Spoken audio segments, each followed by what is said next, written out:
Okay, hello again. This is a request because I did the original Taurus Xpelair fan. This is that's not going to work.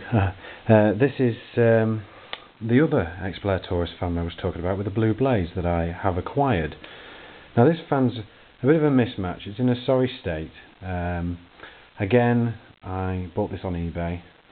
Saw it because I'd always wanted a Taurus fan. And I saw this one and again fell in love with it, so I had to buy it. I think it was only £5 from someone who didn't want it again. Basically, when I got this fan, it was in a bit of a sorry state in terms of the motor had never been oiled. The mechanism was a bit seized up for the oscillation at the back. There's a couple of these clips missing which hold the front grille on. And in the base, which was someone's attempted rewiring was a bit wrong. They'd rewired the speeds incorrectly on the net. I think 1 was 3, 2 was 1, etc. So the mismatch of speeds when it spooled up.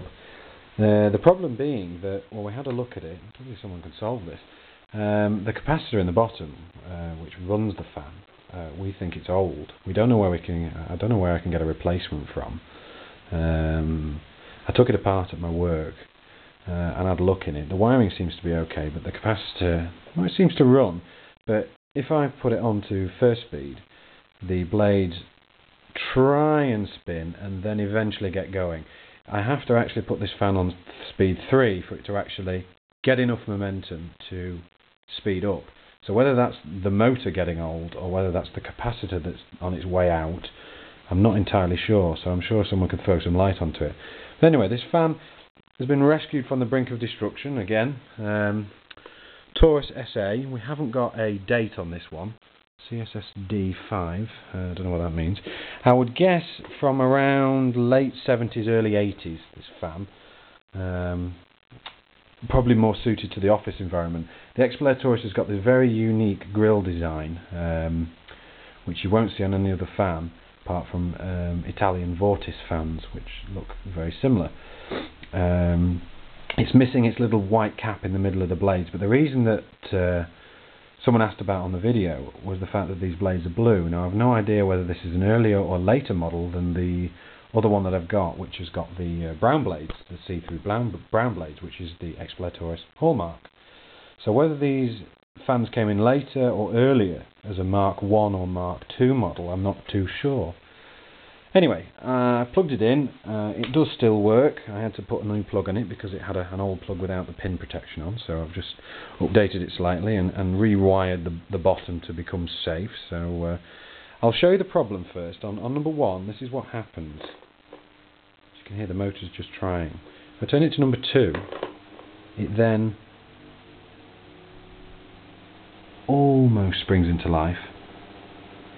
Kind of gets a bit stuck. But if I put it onto number 3, it seems to eventually want to spool up. Not very fast, I haven't run it in a while. You can hear it spooling up. And then it gets to its proper state eventually. Now someone may be able to diagnose that as either the motor on its way out or the capacitor. It's one of the two. It doesn't feel like it actually reaches full speed. If I then went back to number 1, it wouldn't work properly and it would slow down. But to say it still works after the brink of being put in a skip, it's quite a good test to that. Let me just show you back on 1. As you can hear, the motor struggles to keep it running. So I turn it off. I'll blow the motor up. So at least it still spins anyway. That's the main thing. I'm sure someone could shed some light onto it, but as for now, there is my other Xpelair Taurus fan. Thanks for watching, guys.